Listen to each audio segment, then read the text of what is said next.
Assalamualaikum warahmatullahi wabarakatuh. Perkenalkan, nama saya Kanaya Safira Maharani dengan nomor induk mahasiswa 212111076 dari program studi Hukum Ekonomi Syariah kelas 3B HES. Baik, di sini saya selaku pembawa pemateri akan memberikan sedikit mengenai penjelasan materi permata kuliahan usul fikih, yakni tentang dalalah dengan dosen pengampu Bapak Nasiruddin. Ya, jadi di sini sudah tertera bahwa dalalah itu terbagi menjadi dalam dua jenis. Yang pertama dalalah jelas dan yang kedua dalalah tidak jelas. Oke, langsung saja pengertian dalalah. Dalalah itu secara bahasa, dalalah berasal dari kata dalalah, dalalatun, dalalatan, yang asal katanya dari bahasa Arab yang merupakan bentuk masdar dari kata dala atau yaduhu, yang berarti maknanya yaitu penunjukan atau menunjukkan. Nah, kemudian cara istilahnya, dalalah mempunyai arti yaitu sebagai suatu penunjukan sesuatu lafaz, teks atau nas kepada pengertian yang mudah untuk dipahami, sehingga dengan pengertian tersebut dapat diketahui ketentuan yang dikandung oleh dalil-dalil nas atau dalil-dalil yang ada pada teks tersebut. Nah, kemudian masuk ke dalam pembagian dalalah. Dalalah dibagi menjadi dua. Yang pertama dalalah jelas atau dalalah lafaziyah atau wadihah. Yang kedua yaitu dalalah tidak jelas atau yang disebut dengan dalalah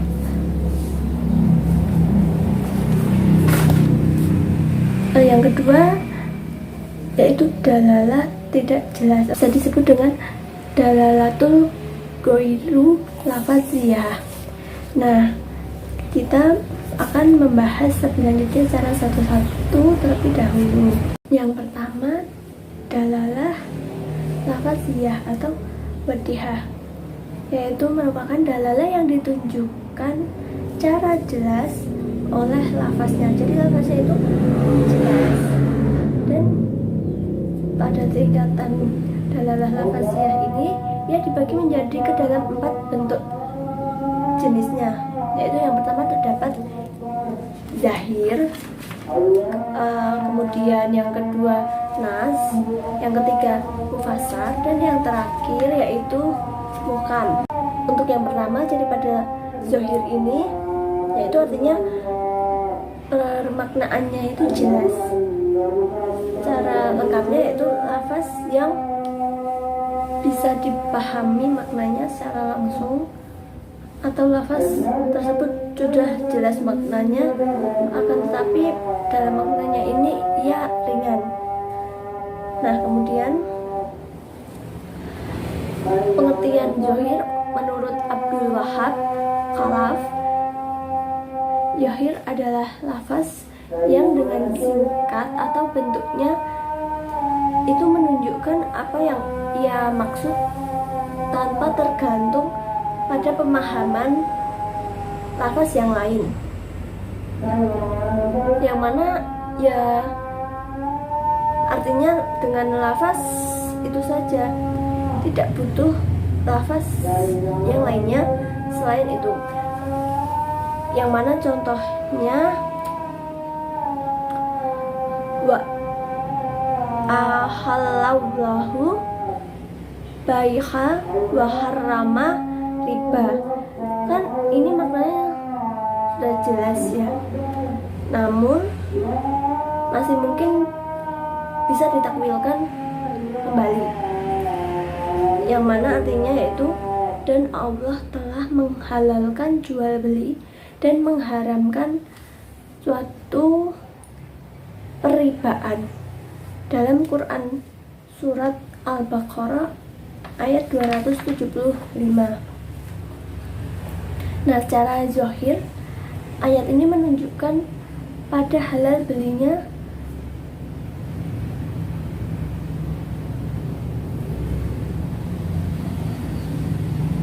menunjukkan pada halalnya jual beli dan haramnya ribaan ya. Sudah jelas kan tuh tadi, lafalnya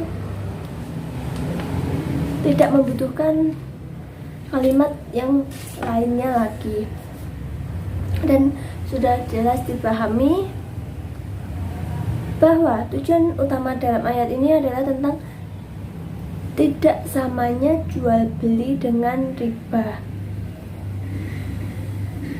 Nah, kemudian untuk kedudukan zahir ini wajib diamalkan sesuai dengan lafaz itu sendiri, supaya tidak ada dalil yang mentaksis, mentakwil, dan menasaknya. Mentaksis yaitu mengkhususkan yang umum, sedangkan mentakwil yaitu terdapatnya makna yang lain, dan menaksaknya itu artinya menghapus atau menghapuskan.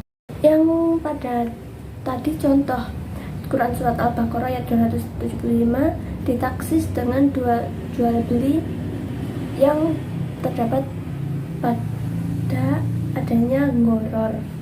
Kemudian yaitu nas.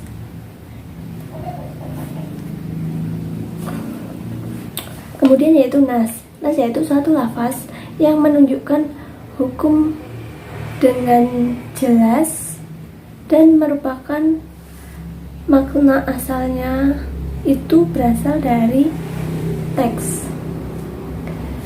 Akan tetapi ini mempunyai perbedaan dengan zohir, yang mana jika zohir itu bukan makna asalnya, jikalau nas, lafal itu memang menunjukkan pada hukum yang sudah jelas diatur dan merupakan makna asal dari teks itu tadi. Nah, dalalah nas kemungkinan mempunyai pengkhususan atau taksis yang mana bisa ditakwil dan dinas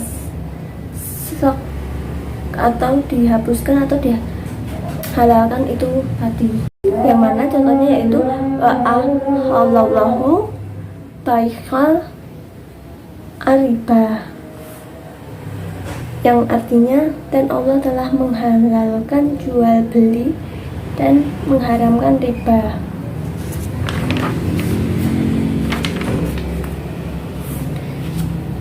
Untuk penjelasannya secara zohir, ayat itu memang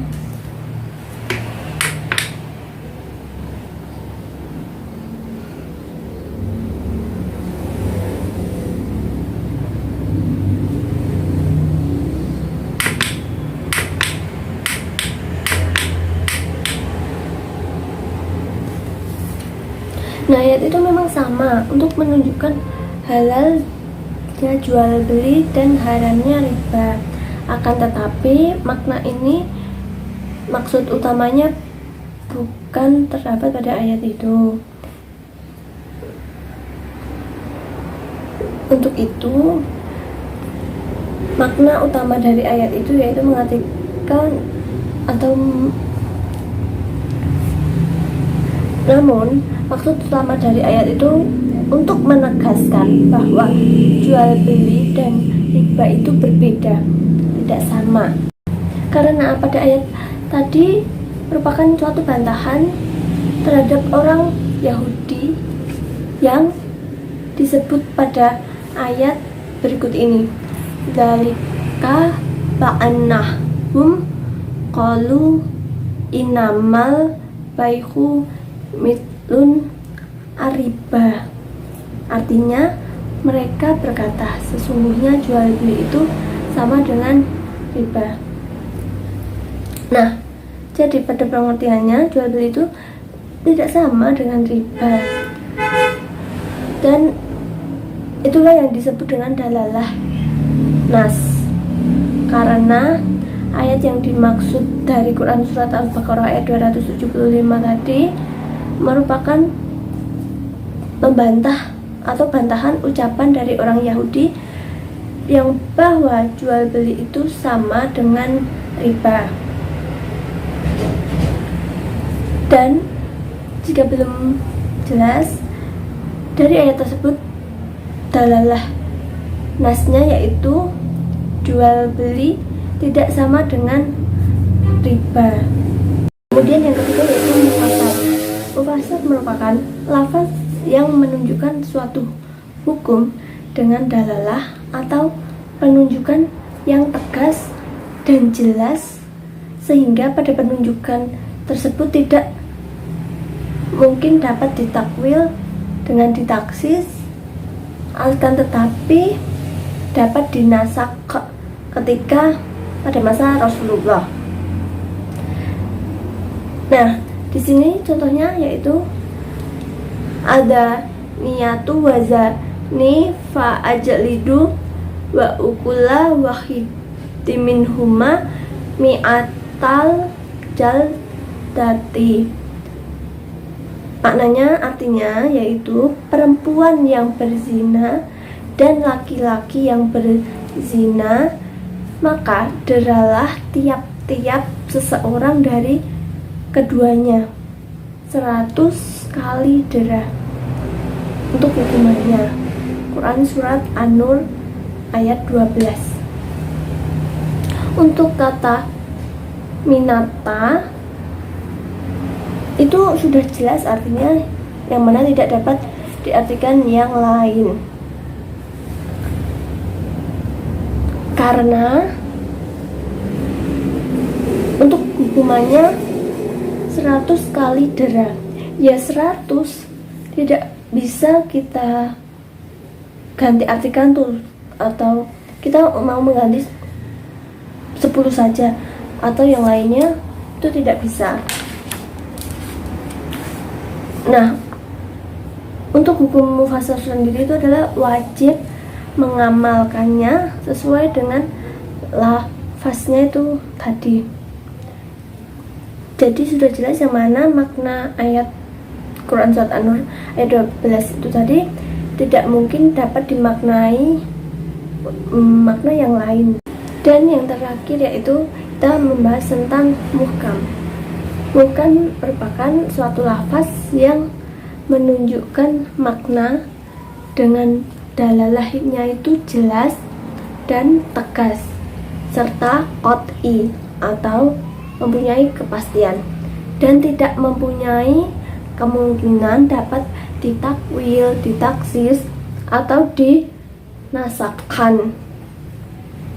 Nah, untuk kedudukan muhkam ini sendiri, muhkam memiliki kedudukan yang posisinya itu paling tinggi dalam kejelasan di antara derajat-derajat kejelasan lafaz. Sebagai contoh, pada bunyi ayat yang yaitu fa'lam annahu la ilaha illallah, maka ketahuilah bahwa sesungguhnya tidak ada Tuhan selain Allah. Quran surat Muhammad ayat 19. Yang mana untuk contoh lainnya lagi yaitu kita bisa mengetahui dari keharaman menikahi istri-istri Rasulullah. Selanjutnya yaitu dalalah tidak jelas atau dalalah ghairu lafaziyah. Pada bentuk macam-macam dalalah tidak jelas ini juga dibagi menjadi 4, yaitu yang pertama kafi, kemudian musykil, yang ketiga mujamal, dan yang terakhir mustasyabih. Langsung saja ke pengertian pertama. Di sini saya akan memberikan penjelasan mengenai dalalah kafi. Kafi yaitu suatu lafaz dari segi penunjukannya kepada maknanya itu jelas, akan tetapi muncul ketidakjelasan tersebut yang digunakan pada penerapan makna suatu kasus tertentu.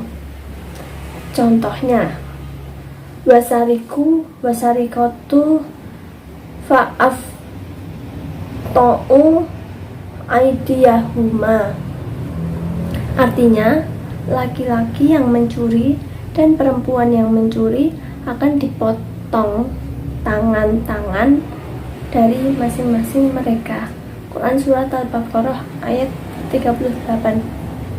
Nah, ayat tersebut sudah jelas mengenai sanksi yang diterima kepada seorang pencuri itu tadi, yang mana yaitu akan dipotong tangan dari mereka masing-masing. Akan tetapi masih timbul ketidakjelasan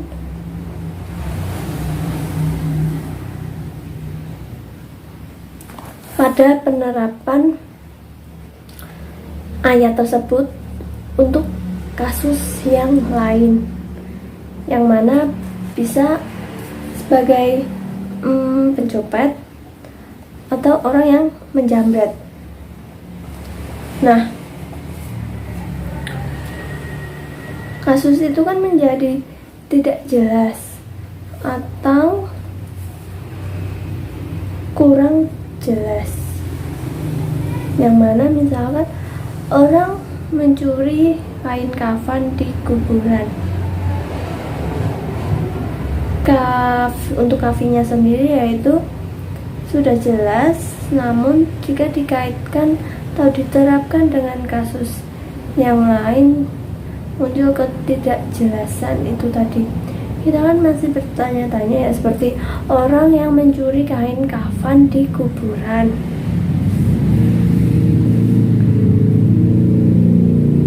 Kemudian yang kedua yaitu muskil. Muskil adalah suatu lafaz yang dari penunjukan maknanya terdapat ketidakjelasan, sehingga muncul beberapa perbedaan pendapat dalam memahami lafaz tersebut.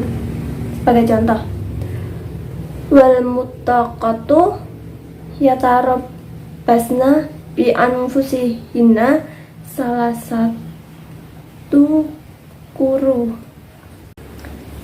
Nah itu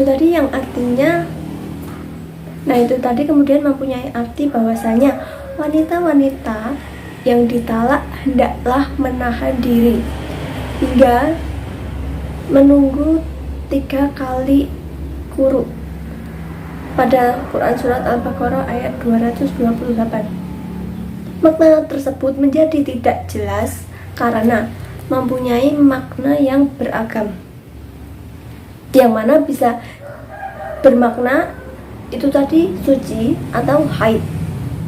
Nah, padahal jelas-jelas haid sangat berbeda dengan suci. Kemudian yang ketiga adalah mujmal, suatu lafaz yang mengandung makna secara global, di mana terdapat kejelasan maksud dan rinciannya tidak dapat diketahui jika hanya dengan lafaz itu sendiri. Kejelasan tersebut hanya dapat dijelaskan melalui sunnah-sunnah yang telah diajarkan oleh Nabi Muhammad SAW atau terdapat pada sunnah-sunnah hadis Nabi. Di sini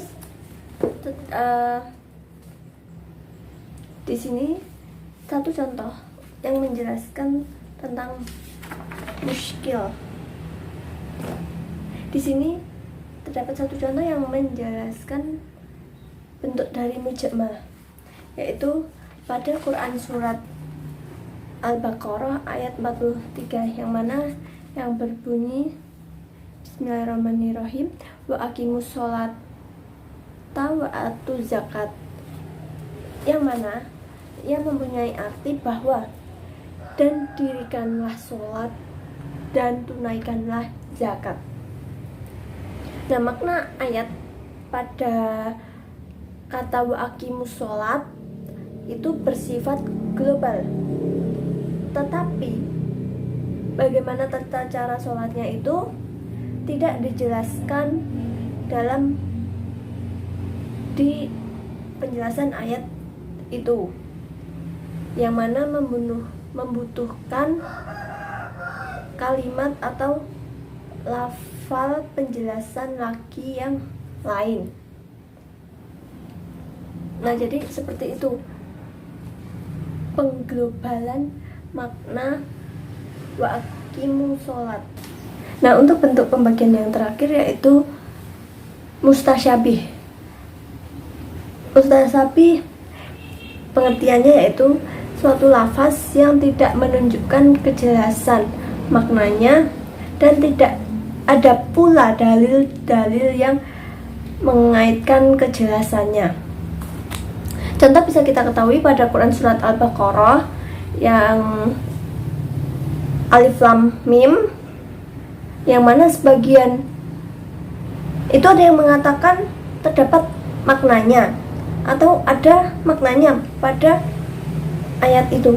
Akan tetapi sebagian ulama itu mengatakan itu sebagai ayat-ayat mustasyabih yang tidak jelas maknanya apa.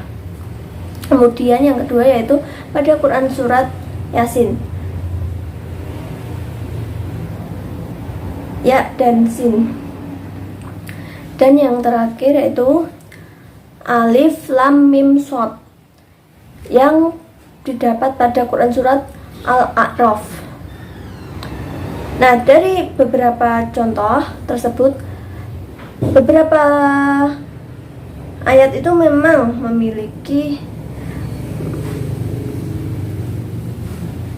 penunjukan lafal. Namun penunjukan lafal ini terhadap maknanya menjadi paling tidak jelas di antara 4 macam atau pembagian pada dalalah tadi yang sebelumnya sudah saya jelaskan. Ada dalalah ghairu wadirah ini. Nah, cukup sekian materi yang dapat saya berikan. Apabila terdapat kesalahan maupun kekurangan pada video saya mohon maaf. Dan saya pamit undur diri. Billahi taufiq wal hidayah. Wassalamualaikum warahmatullahi wabarakatuh.